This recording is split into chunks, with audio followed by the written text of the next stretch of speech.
Lewis Hamilton did not need a debrief sheet to know Mercedes had found something dangerous, because by the time Shanghai qualifying was over, the gap on the timing screen was already telling the story for him. This was not a normal fast weekend. This was Mercedes snapping back into that old Saturday rhythm, the kind that makes the rest of the grid look like it is reacting instead of attacking. George Russell had the speed, Kimi Antonelli had the pole, and Hamilton had that look of a driver who had seen this exact pattern from the inside before. Mercedes was not just leading the session, it was exposing a weakness in everyone trying to catch it. That is why the paddock suddenly got quiet when Hamilton started talking. In sprint qualifying, he was only 1/10 behind Russell early on. Then the gap exploded to 8/10 before settling at roughly 6/10 by the final phase. That kind of jump does not come from nowhere. It does not happen because one team suddenly remembers how to warm a tire. What no broadcast covered is this. Hamilton spent 12 years inside Mercedes, and when he looked at that swing in performance, he did not see a random result. He saw a team reaching into something Ferrari still does not have. Now the story gets sharper because this is not just about one pole lap in China. The 2026 cars have turned electrical deployment into one of the biggest weapons in Formula 1, and if Mercedes has already cracked that code, the rest of the season could start tilting before most teams even catch up. Ferrari can live with a small loss in one sector. Ferrari cannot live with a rival that keeps unlocking more speed the deeper qualifying goes. And the closer Hamilton looked at that Mercedes, the more it felt like he already knew where the secret was hiding. Lewis Hamilton was not wandering around Parc Ferme out of curiosity, he was hunting for proof. Right after the session in Shanghai, while most eyes were locked on the result, Hamilton was locked on the rear of the Mercedes, studying it with the focus of a driver who thought he had just seen something he recognized. That moment landed so hard because it did not feel like frustration.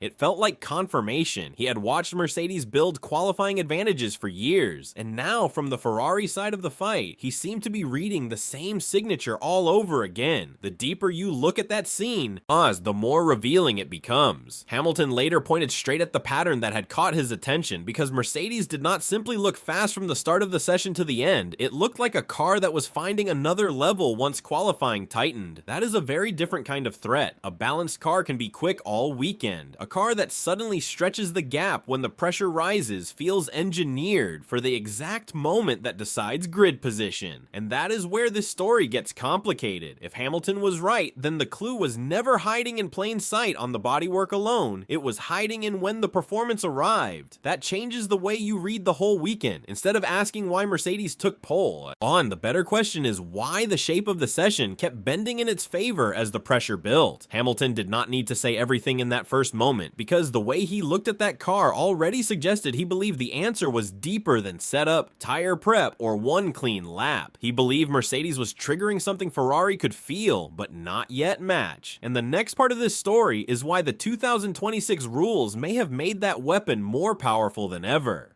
Mercedes may have found its edge at the exact moment Formula 1 made that kind of edge far more dangerous. This is not the old era where electrical power gave a useful push and then stepped back. In 2026, the whole shape of performance changes because the battery side of the power unit matters almost as much as the engine itself. The MGU-H is gone, but the MGU-K jumps from 120 kilowatts to 350 kilowatts, and the cars move toward a near 50-50 split between combustion and electrical power. That means one smart energy map can change an entire qualifying session. That is why Hamilton's suspicion lands so hard. A team no longer needs some huge visible trick to build a gap. It can gain that time through when the power arrives, how long it stays alive, and where the battery is being saved or spent across the lap. This is the part that changes everything. In the old power unit era, the electrical side was a smaller share of the total package, so a clever deployment choice could help without deciding the whole story. In 2026, that same kind of idea can become the difference between looking fast and looking untouchable on a Saturday. Now the tension gets even heavier for Ferrari.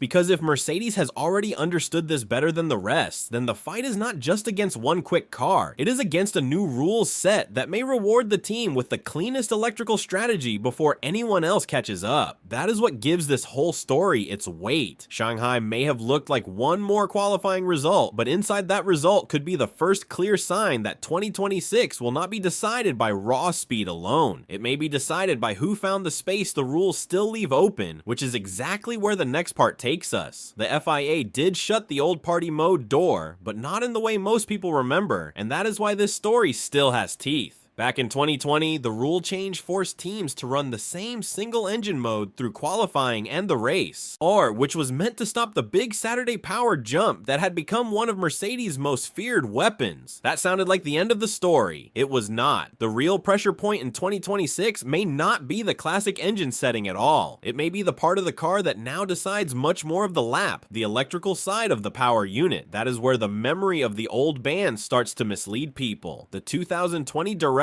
was aimed at the single engine mode rule across qualifying and race, and the whole point was to make policing easier while cutting off the biggest combustion-based boost teams could use on Saturday. But here's what the paddock is not talking about. The 2026 formula has changed the value of electrical performance so much that the same old logic no longer hits the same target. When electrical deployment becomes a huge part of the lap, the question stops being who found more engine power and becomes who is using the battery in the smartest way when the pressure is highest. That is why Hamilton's suspicion feels so dangerous for Ferrari. If Mercedes is winning this fight through how and when it releases that energy, then the advantage may be living in a place rivals cannot expose with one quick protest or one simple glance at the rear of the car. It may be legal, it may be hidden in timing, and it may only reveal itself when the laps start counting most. Once you see that, the whole mystery sharpens, because the next step is not the rule book. The next step is the track data that starts showing exactly how that extra speed is arriving. The strongest case against Mercedes was not built in the media pen. It was built on the straights. Once the lap traces started to line up, the picture became much harder to ignore. Mercedes was not only reaching a higher peak speed, it was holding its shove for longer, and that changed the whole feeling of the lap. Ferrari could stay close through the corners, then watch the gap start breathing open the moment the car straightened up. The real story was never about the lap time. It was about where that time was being found. Because when one car keeps pulling long after the exit is done, something deeper is shaping the run. That is why the numbers from Melbourne and Shanghai hit so hard. In the reference case built around those weekends, the Mercedes touched 327 kilometers per hour, while the Ferrari was closer to 318, but the bigger clue was not the top speed itself.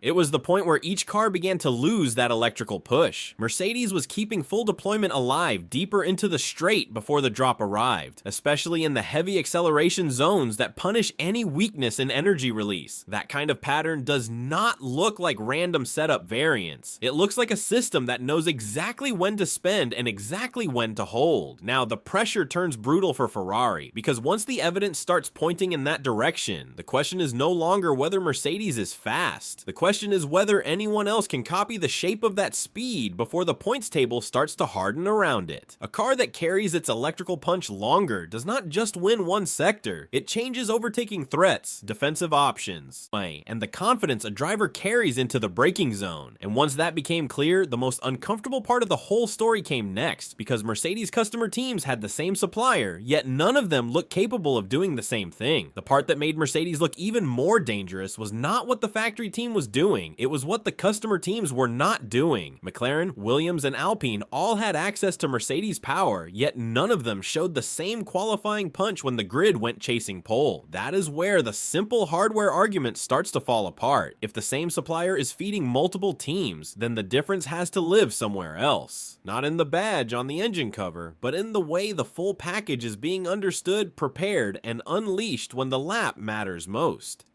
That is why this story moves away from parts and toward know-how. A works team does not just build around the power unit, it grows with it, tests with it, and learns its behavior corner by corner, straight by straight, weekend by weekend. What no broadcast covered is this: even if the hardware is the same, the confidence to hit the perfect deployment window under pressure is not something you can hand over in a box. It lives in calibration, timing, and the thousands of tiny choices that shape one flying lap. That is how one Mercedes powered car can look sharp, while another looks like it is still trying to decode the same language. Now, Ferrari's problem becomes much more serious, because beating Mercedes may not be as simple as finding one clever part or one fast setup change. It may mean catching a team that already understands the hidden behavior of this new formula better than anyone else connected to the same engine family. That turns the fight into a race of learning speed, not just car speed. And once Ferrari understood that, the response had to come fast, because the answer was never going to be waiting in the steward's room. It was already being built back at Maranello. Ferrari did not leave Shanghai looking for sympathy, it left looking for answers it could build with its own hands. While the rest of the front-running teams mostly held their ground, Ferrari came in already trying to change the shape of the fight. That mattered because this was not one desperate move thrown at the car in panic. It was a fast, targeted response to a problem the team clearly believed was real. Hamilton had seen enough to know where Mercedes was hurting them, and Ferrari's reaction showed it had no plans to sit still and hope the gap would close on its own. The response came on multiple fronts, which is what made it so serious. Ferrari worked on airflow around the halo area, pushed changes tied to energy recovery, and even fast-tracked a more aggressive rear wing idea because the weakness it was chasing was not living in one single corner of the car. The number Ferrari did not publish was the one that mattered most. It was the time pressure behind all of this. Parts were being pushed forward because the team knew a slow reaction could turn a manageable deficit into a season-long chase. This was Ferrari accepting that if Mercedes had found a new Saturday weapon, then one upgrade would never be enough to answer it.